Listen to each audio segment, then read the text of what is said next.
Hello everyone, welcome to my channel Shilpi's cooking world. আশা করছি সবাই ভালো আছেন। আজ আমি লাল শাক ভাজি রান্না করে আপনাদের দেখাবো। লাল শাক ভাজি আমি বিভিন্নভাবে রান্না করে থাকি, তার মধ্যে থেকে একটি রেসিপি আমি আজ আপনাদের সাথে শেয়ার করব। এটা রান্না করা যতটা সহজ, খেতে ঠিক ততটাই মজার। আশা করছি এই রেসিপিটি সবার খুব ভালো লাগবে। রেসিপিটি ভালো লাগলে আমার চ্যানেলটি সাবস্ক্রাইব করে পাশে থাকা বেল আইকনটি ক্লিক করবেন। চলুন তাহলে রেসিপিটি দেখে নিই। লাল শাক ভাজি রান্না করতে এখানে আমি 2 আটি লাল শাক নিয়েছি। আর লাল শাকগুলোকে প্রথমে ভালোভাবে ধুয়ে পানি ঝরিয়ে এভাবে কুচি করে কেটে নিয়েছি। এই রান্নায় আর যা যা লাগছে তা আমি রান্নার সময় বলে দেব। এখানে একটি প্যান চুলায় বসিয়ে তাতে দিচ্ছি 1/3 কাপ সরিষার তেল। আপনারা এখানে সয়াবিন তেলটাও ইউজ করতে পারবেন, তবে এই রান্নাটায় সরিষার তেল ইউজ করলে টেস্টটা বেশি ভালো আসে। তেলটা গরম হলে 2টি শুকনো মরিচ ছিঁড়ে দিচ্ছি। এবার শুকনো মরিচগুলোকে একটু ভেজে নেব। শুকনো মরিচ ভাজা হলে দিচ্ছি থেতো করা রসুন। আমি এখানে একটি বড় সাইজের রসুন থেতো করে নিয়েছি। আপনারা এখানে রসুন কুচিটাও ইউজ করতে পারবেন। এখন রসুনটাকে ভেজে নেব। রসুনটা হালকা ভাজা হলে দিচ্ছি পেঁয়াজ কুচি। আমি এখানে একটি বড় সাইজের পেঁয়াজ কুচি করে নিয়েছি। এবার পেঁয়াজ ও রসুন একত্রে ভেজে নেব।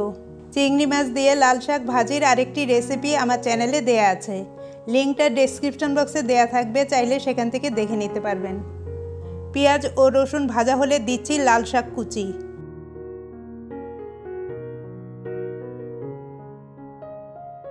সেই সাথে দিচ্ছি পরিমাণ মতো লবণ। লবণটা আপনারা আপনাদের টেস্ট অনুযায়ী দেবেন। আর দিচ্ছি কটা চা চামচ হলুদের গুঁড়া। এবার লাল শাকের সাথে সব কিছু একত্রে মিক্স করে নিচ্ছি। এখন চুলার আঁচ মিডিয়াম টু লোয়ে রেখে ঢাকনা দিয়ে ঢেকে দিচ্ছি 2-3 মিনিটের জন্য। এ পর্যায়ে শাকে আলাদা কোনো পানি দেওয়ার দরকার নেই। 2-3 মিনিট পর শাক থেকে পানি বের হয়েছে। এই পানিতেই শাক সিদ্ধ হয়ে যাবে। একটু নেড়েচেড়ে আবার ঢেকে দিচ্ছি শাক সিদ্ধ হওয়া পর্যন্ত। ঢাকনা খুলে দিচ্ছি 6-7টি কাঁচামরিচ ফালি। আপনারা কাঁচামরিচের পরিমাণটা ঝাল যতটুকু খাবেন সেই অনুযায়ী অ্যাড করবেন। এবার শাকটাকে একটু নেড়েচেড়ে 5 মিনিটের জন্য ঢাকনা দিয়ে ঢেকে দেব।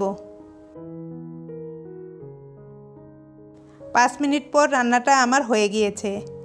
এখন এগুলোকে চুলা থেকে নামিয়ে একটি সার্ভিং ডিশে সার্ভ করে নেব। এই তো খুব সহজেই তৈরি হয়ে গেল আমার খুবই সুস্বাদু লাল শাক ভাজি। এটা গরম ভাতের সাথে খেতে খুবই ভালো লাগে। আশা করছি রেসিপিটি আপনাদের ভালো লেগেছে। রেসিপিটি ভালো লাগলে ভিডিওটিতে লাইক ও কমেন্ট করবেন এবং সেই সাথে আমার ভিডিওগুলো ফ্যামিলি অ্যান্ড ফ্রেন্ডসদের সাথে বেশি বেশি করে শেয়ার করবেন। আজ এ পর্যন্তই। ভালো থাকবেন এবং সবাইকে ভালো রাখবেন। বাই।